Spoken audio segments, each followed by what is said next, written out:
Araling Panlipunan 5, Term 1, Week 4. Ang paksa ng ating aralin sa araw na ito ay interaksyon ng tao, lipunan at kapaligiran. Matatag Kurikulum. Hello kids, it's me, Teacher Prel. Don't forget to subscribe, like, share, and hit the notification bell for the latest video. Have fun learning, kids! Mga kasanayan at layuning pampagkatuto. Una, natutukoy ang lokasyon ng Pilipinas sa globo at mapa. Pangalawa, nabibigyang halaga ang pagtukoy ng lokasyon ng Pilipinas sa globo at mapa.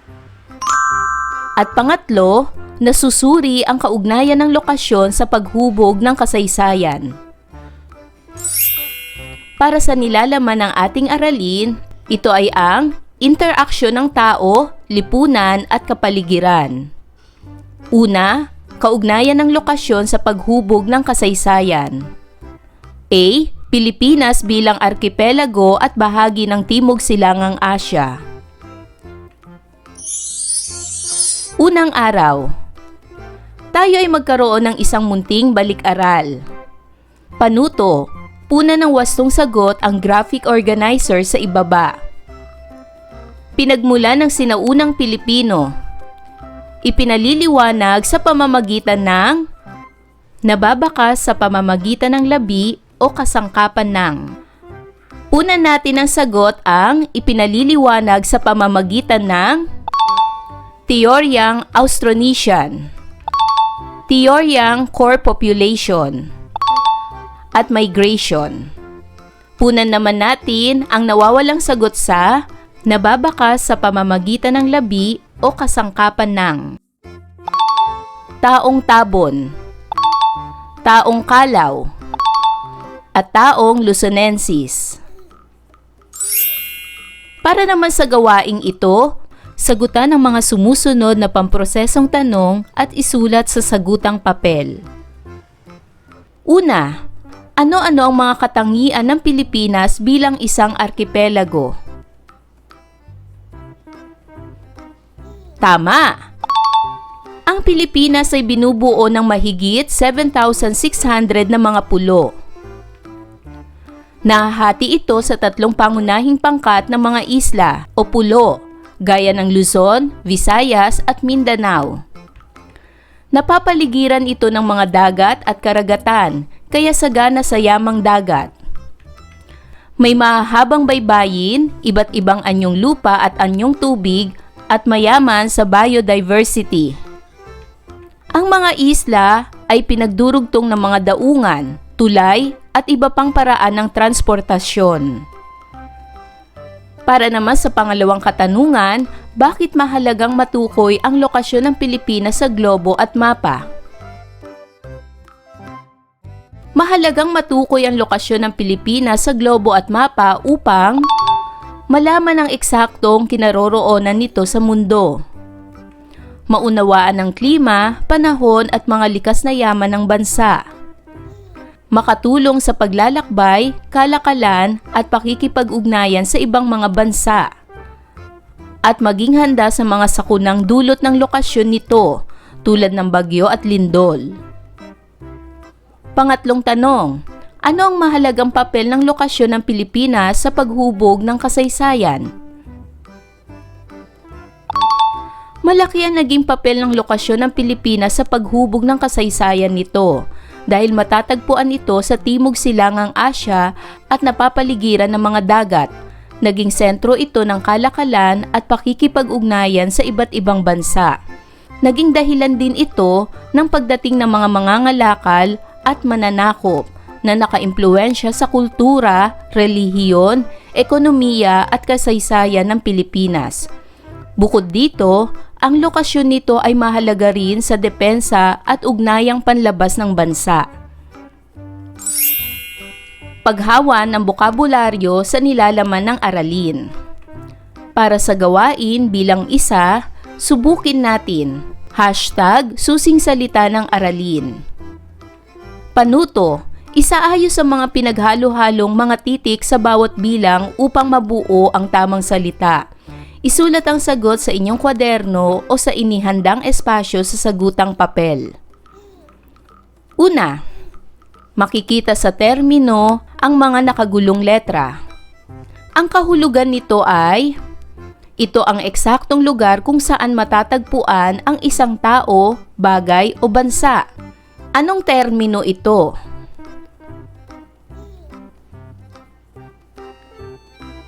Tama! Ang terminong ito ay lokasyon. Pangalawa, makikita sa termino ang mga nakagulong letra. Ang kahulugan nito ay, ito ay tumutukoy sa maliliit at malalaki na pulo na napapalibutan ng tubig o karagatan. Anong termino ito?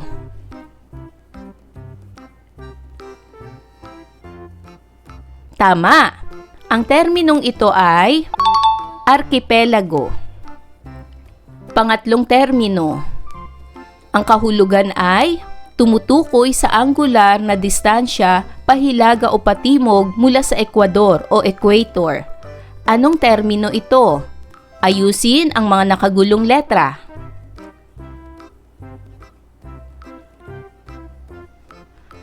Tama! Ang terminong ito ay latitude. Pang-apat, ito ay tumutukoy sa angular na distansya pasilangan o pakanluran mula sa prime meridian. Anong termino ito? Ayusin ang mga nakagulong letra.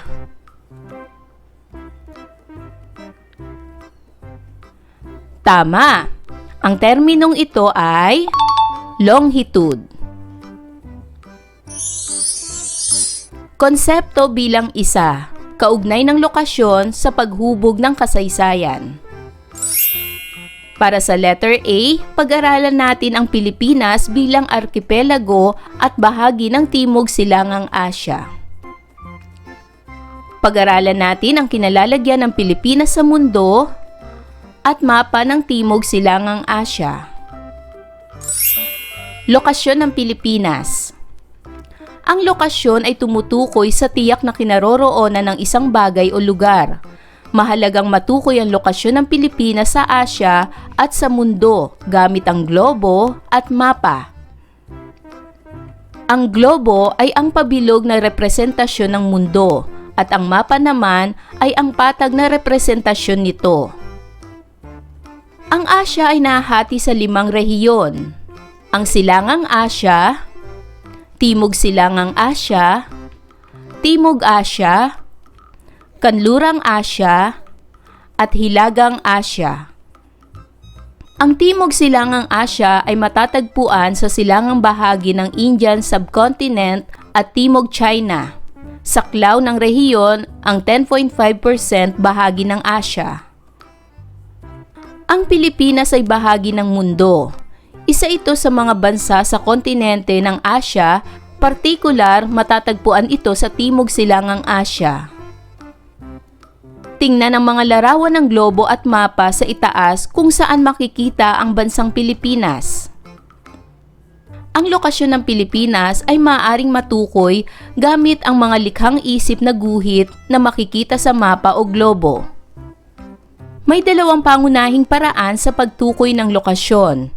Ito ang tiyak na lokasyon or absolute location at relatibong lokasyon o relative location. Una, tiyak na lokasyon or absolute location. Ang absolute o tiyak na lokasyon sa pagtukoy ng eksaktong kinaroroonan o posisyon ng isang lugar o bansa sa daigdig. Matutukoy ang absolute na lokasyon ng isang lugar o bansa kapag pinagsama ang linyang latitude or latitude at longitude or longitude. Ito ang mga mahalagang linya sa mapa at globo. Ang unang linya na makikita sa larawan ay ang latitude at ang pangalawang linya na makikita sa larawan ay ang longitude. Pag-aralan natin ang grid. Grid ang tawag sa nabubuong malaparihabang espasyo sa ibabaw ng globo. Tumutukoy ito sa mga guhit na nililikha bunga ng pagtatagpo ng mga linyang longitude o patayong linya at latitude o pahalang na linya sa mapa o globo. Longitude. Ang longitude ay ang angular na distansya pasilangan o pakanluran mula sa prime meridian. Ito ay ang patayong linya. Prime meridian.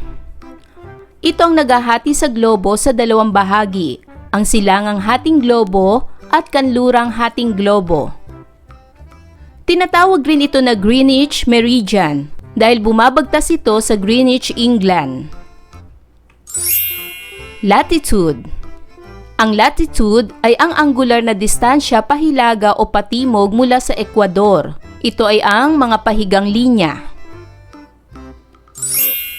Ecuador or equator.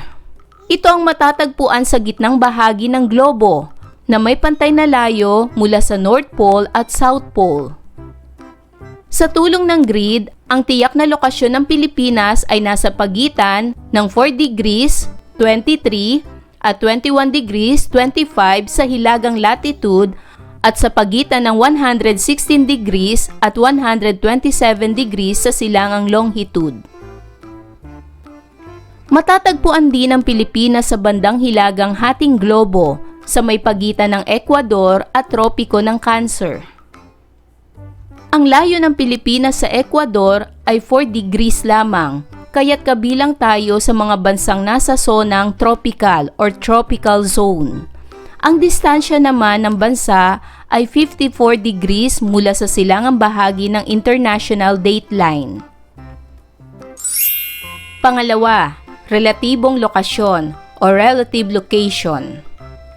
Ang relatibong lokasyon o relative location ay tumutukoy sa lokasyon ng isang lugar o bansa, ay nakabatay sa mga kalupaan at katubigang nakapaligid dito.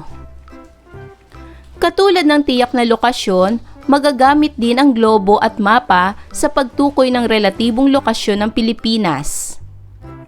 Ang dalawang paraan para matukoy ang relatibong lokasyon ay ang insular at vicinal. Ang insular na lokasyon or insular location ay paraan sa pagtukoy ng mga katubigang nakapalibot o nakapaligid sa isang lugar o bansa.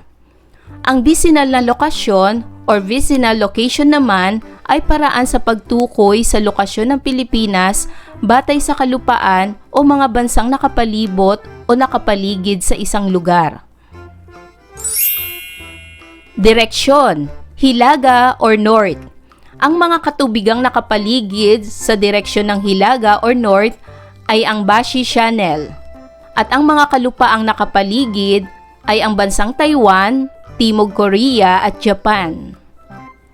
Sa direksyon naman ng silangan or east, ang mga katubigang nakapaligid ay ang dagat ng Pilipinas or Philippine Sea at karagatang Pasipiko. Ang mga kalupaang nakapaligid ay ang mga pulo ng Guam, Marianas at Micronesia. Sa direksyon naman ng kanluran or west, ang mga katubigang nakapaligid ay kanlurang dagat ng Pilipinas or West Philippine Sea at ang timog dagat China or South China Sea. Ang mga kalupaang nakapaligid naman ay ang bansang Vietnam, Laos, Cambodia, Thailand at nasa hilagang kanluran ng China or People's Republic of China. Sa direksyon naman ng timog or south, ang mga katubigang nakapaligid ay dagat Celebes, dagat Sulu na nasa timog kanluran. Ang mga kalupaang nakapaligid naman ay ang bansang Indonesia at nasa timog kanluran ang pulo ng Borneo or Malaysia. Bahagi ng pag-aaral ng kasaysayan ang pagtalakay sa heograpiya ng bansa, kaya mahalaga ang patuloy na kaalaman sa paggamit ng mapa at globo upang lalo pa na maunawaan ang pag-aaral ng kinaroroonan ng Pilipinas.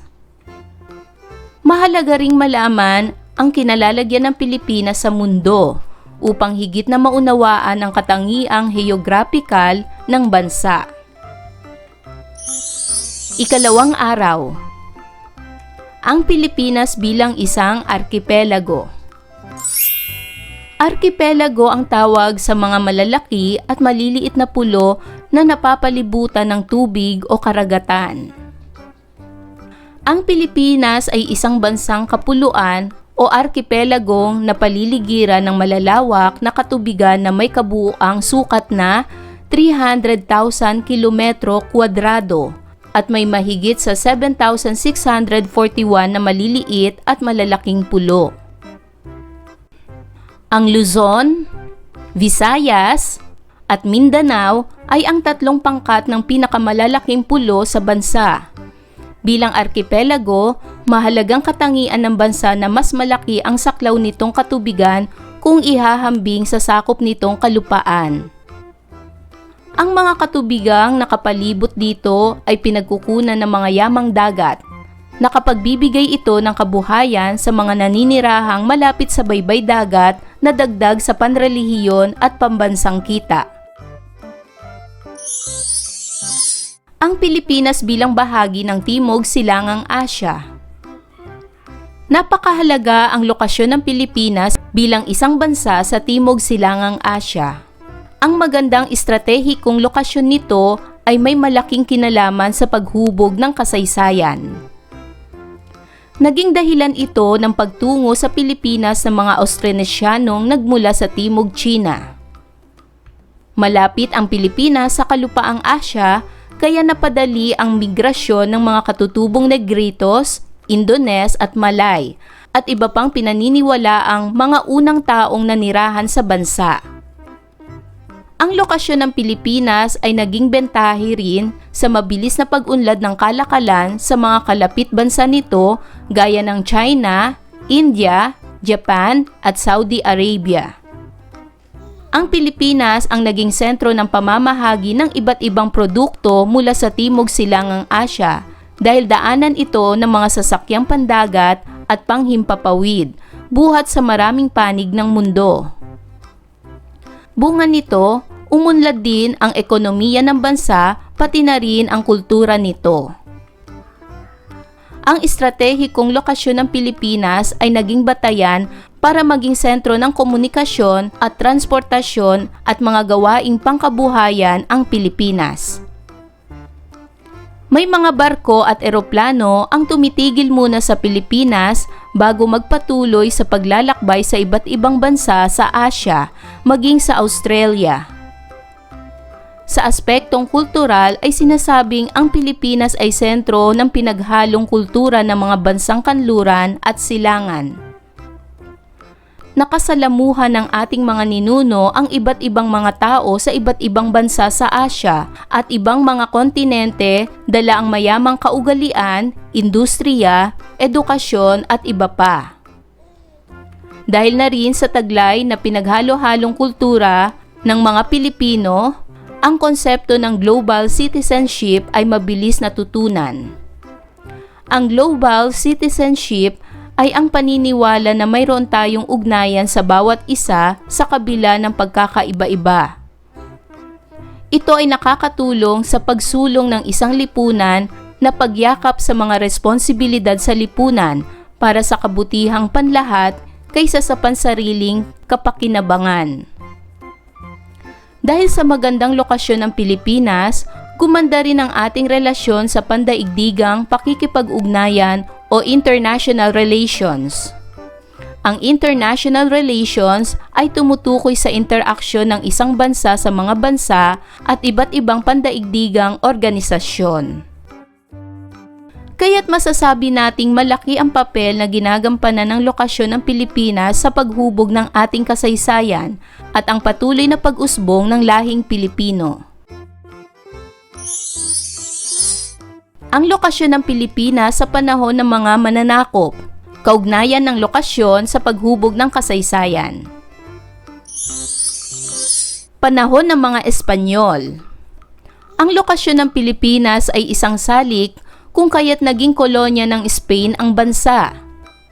Matatandaang nagsimula ito nang makarating ang ekspedisyon ni Ferdinand Magellan sa Kapuluan noong 1521 at ni Legazpi noong 1565.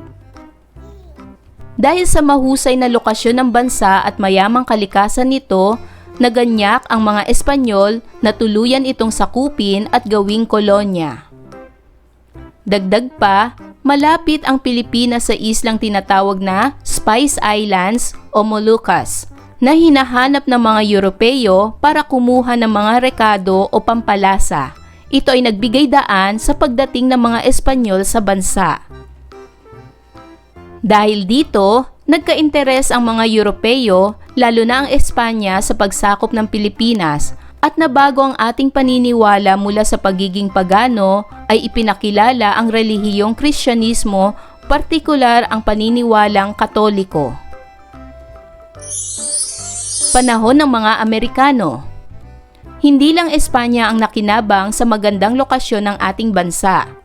Maging ang bansang Amerika ay may malaki ring ambag sa paghubog ng ating kasaysayan dahil sa ating lokasyon sa mapa at globo. Sinakop tayo ng mga Amerikano at nagtayo sila ng mga pangkaligtasang base militar laban sa pagsalakay ng mga bansa sa silangan.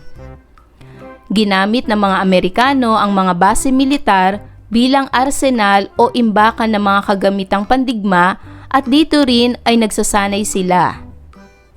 Ginamit ng mga Amerikano ang mga base militar sa Pilipinas tulad ng Clark Air Base at Subic Naval Base noong digmaan sa Vietnam. Tinipon ng mga sundalo at armas militar dito bago ipinadala sa Vietnam. Ang Pilipinas ay naging tagatustos o supplier ng mga hilaw na materyal ng bansang Amerika kapalit ang proteksyon o pagiging alyado natin sa kanila.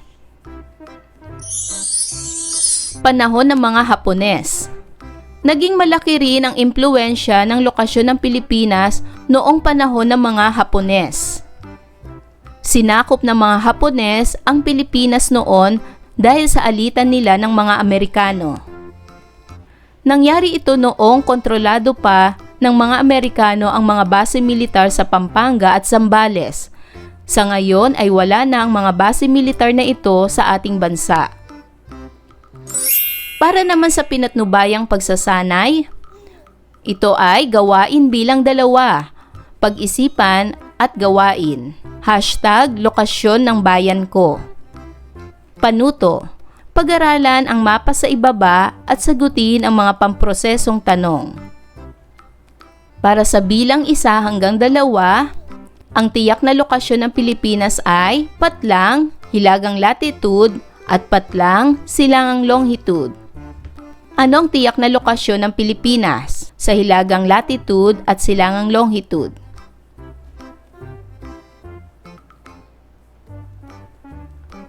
Tama! Ang tiyak na lokasyon ng Pilipinas ay 4 degrees 23 hilagang latitude at 21 degrees 25 silangang longitude. Pangatlo, paano mo tutukuyin ang relatibong lokasyon ng Pilipinas kung ang gagamitin mong batayan ay ang A. Insular na lokasyon at B. Bisinal na lokasyon? Narito ang posibleng kasagutan. Para sa letter A, insular na lokasyon, makikita sa silangang bahagi ang Philippine Sea at karagatang Pasipiko, dagat Celebes sa timog, timog dagat China at kanlurang dagat ng Pilipinas sa kanluran at ang Bashi Channel sa kipot ng Luzon sa hilaga. Sa letter B naman, bisinal na lokasyon, timog ng Taiwan, hilaga ng Malaysia at Indonesia, kanluran ng Guam at silangang Vietnam. Ikatlong araw. Para naman sa gawain bilang 3, tukuyin natin #lokasyon mo, alamin mo. Panuto, isulat ang mga hinihinging impormasyon hinggil sa lokasyon na iyong kinaroroonan at sagutin ang mga pamprosesong tanong. Makikita sa unang kolum ang mga kinabibilangan at pangalawang kolum ang lokasyon. Para sa kinabibilangan, bansa. Halimbawa ay ang Pilipinas. Para sa iyong rehiyon, isulat mo ang iyong lokasyon. Lalawigan Anong lokasyon? Bayan, anong lokasyon mo? Barangay, anong lokasyon mo? Street, purok, at subdivision. Isulat mo ang iyong lokasyon. Narito naman ang mga pamprosesong tanong. Una, natukoy mo ba ang mga hinahanap sa talahanayan? Pangalawa, kung oo, ano ang naramdaman mo habang sinasagutan mo ang hinihingi sa talahanayan? At pangatlo, bilang isang mag-aaral, bakit mahalaga ang kaalaman tungkol sa lokasyon kung saan ka kabilang o nakatira? Ika-4 na araw. Pilipinas bilang isang arkipelago. Arkipelago ang tawag sa mga malalaki at maliliit na pulo na napapalibutan ng tubig o karagatan. Makikita sa silangang bahagi ang Philippine Sea at karagatang Pasipiko, dagat Celebes sa timog, timog dagat China at kanlurang dagat ng Pilipinas sa kanluran at ang Bashi Channel sa kipot ng Luzon sa hilaga. Sa mga pulo ng Luzon, Visayas at Mindanao, nahahati ang mahigit 7,641 mga pulo sa Pilipinas. Pilipinas bilang bahagi ng Timog Silangang Asya. Malapit ang Pilipinas sa islang tinatawag na Spice Islands o Moluccas na hinahanap ng mga Europeo para kumuha ng mga rekado o pampalasa. Ito ay nagbigay daan sa pagdating ng mga Espanyol sa bansa. Dahil dito, nagka-interes ang mga Europeo, lalo na ang Espanya sa pagsakop ng Pilipinas. Naimpluwensyahan at nabago ang ating paniniwala mula sa pagiging pagano ay ipinakilala ang relihiyong Kristyanismo, partikular ang paniniwalang Katoliko. Hindi lang Espanya ang nakinabang sa magandang lokasyon ng ating bansa. Maging ang bansang Amerika ay may malaki ring ambag sa paghubog ng ating kasaysayan dahil sa ating lokasyon sa mapa. Sinakop tayo ng mga Amerikano at nagtayo sila ng mga pangkaligtasang base militar laban sa pagsalakay ng mga bansa sa silangan. Ginamit ng mga Amerikano ang mga base militar bilang arsenal o imbakan ng mga kagamitang pandigma at dito rin ay nagsasanay sila. Ang Pilipinas ay naging tagatustos o supplier ng mga hilaw na materyal ng bansang Amerika kapalit ang proteksyon o pagiging alyado natin sa kanila. Naging malaki rin ang impluwensya ng lokasyon ng Pilipinas noong panahon ng mga Hapones. Sinakop ng mga Hapones ang Pilipinas noon dahil sa alitan nila ng mga Amerikano. Para naman sa gawaing ito, panuto, magsagawa ng pagninilay hinggil sa aralin na natutunan. Kokopyahin sa kwaderno ang talahanayan. Lagyan ng check ng mga mag-aaral kung ang mga nakalahad na kasanayan ay nalinang. Sasagutin din ang mga inihandang tanong. Narito ang talahanayan. Mga kasanayan. Nailalarawan ang lokasyon ng Pilipinas sa globo at mapa. Lagyan ng check kung hindi sapat ang kasanayan ko. Sapat ang kasanayan ko. Lubos ang kasanayan ko. Ang sumunod naman na kasanayan ay nasusuri ang kaugnayan ng lokasyon sa paghubog ng kasaysayan. Lagyan ng check kung hindi sapat ang kasanayan ko. Sapat ang kasanayan ko at lubos ang kasanayan ko. Para naman sa mga pamprosesong tanong, una, ano ang mga kaalaman at kasanayan ang natutunan mo mula sa aralin? Pangalawa, anong mga kaalaman at kasanayan ang nahirapan kang matutunan? Pangatlo, bakit nahirapan kang matutuhan ang mga nasabing kaalaman at kasanayan? Pang-apat, kung pag-aaralang muli ang nilalaman ng aralin at gagawin ng mga pagsasanay, paano mo higit na mapagbubuti ang iyong pagkatuto? Letter A, sumangguni sa iyong naging sariling karanasan. B, sumangguni sa iyong mga kamag-aral at tanungin ang kanilang naging karanasan sa pag-aaral.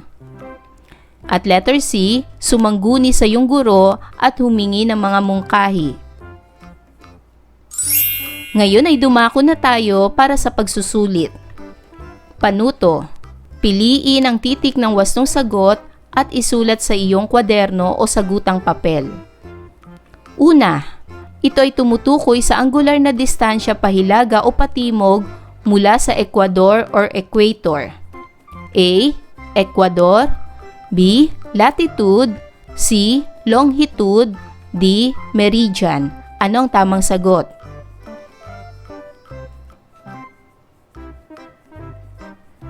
Magaling! Ang tamang sagot ay letter B. Latitude.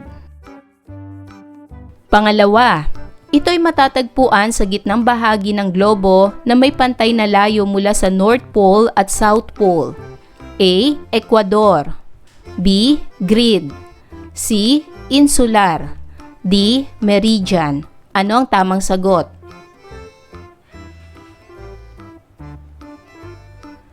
Magaling! Ang tamang sagot ay letter A. Ecuador. Pangatlo, isa itong paraan ng relatibong lokasyon na nakatuon sa pagtukoy ng mga katubigang nakapalibot sa ibang bansa. A. Insular. B. Bisinal. C. Grid. D. Parallel. Ano ang tamang sagot?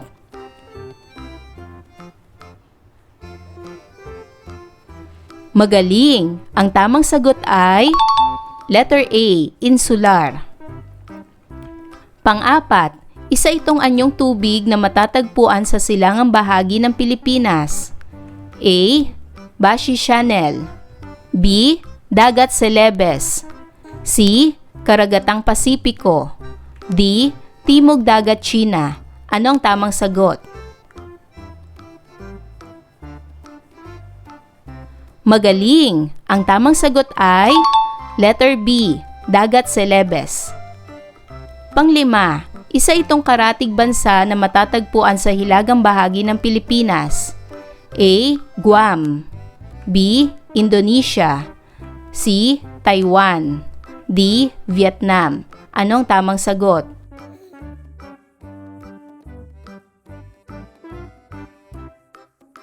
Magaling! Ang tamang sagot ay letter C. Taiwan.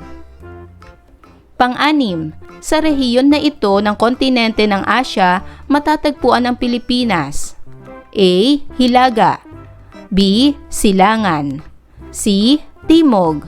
D. Vietnam. Anong tamang sagot? Magaling! Ang tamang sagot ay letter D. Vietnam. Pampito, ito ang tawag sa malalaki at maliliit na mga pulo na napapalibutan ng tubig o karagatan. A. Archipelago. B. Bayan. C. Bundok. D. Daungan. Ano ang tamang sagot?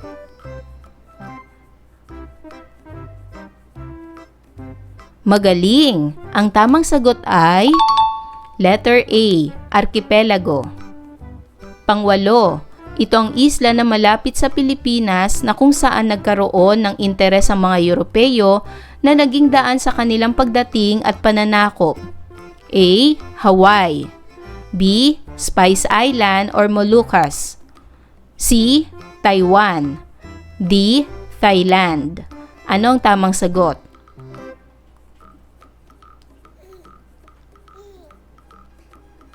Magaling! Ang tamang sagot ay letter B. Spice Island or Moluccas. Pangsyam, ito ay tumutukoy sa mga guhit na nililikha bunga ng pagtatagpo ng mga linyang longitude o patayong linya at latitude o pahalang na linya sa mapa o globo. A. Grid. B. Ecuador. C. Insular. D. Meridian. Anong tamang sagot?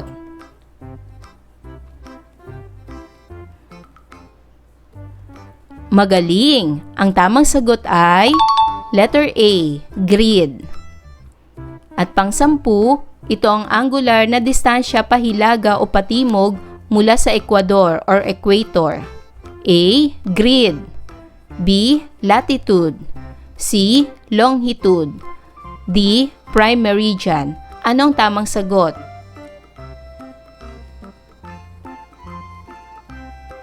Magaling! Ang tamang sagot ay letter B, latitude. Ayan mga bata, naunawaan niyo ba ang ating aralin sa araw na ito? Kung ganon, magaling! Mga bata, sana'y marami kayo natutunan sa ating aralin. Hanggang sa susunod na video lesson, paalam! Thank you for watching!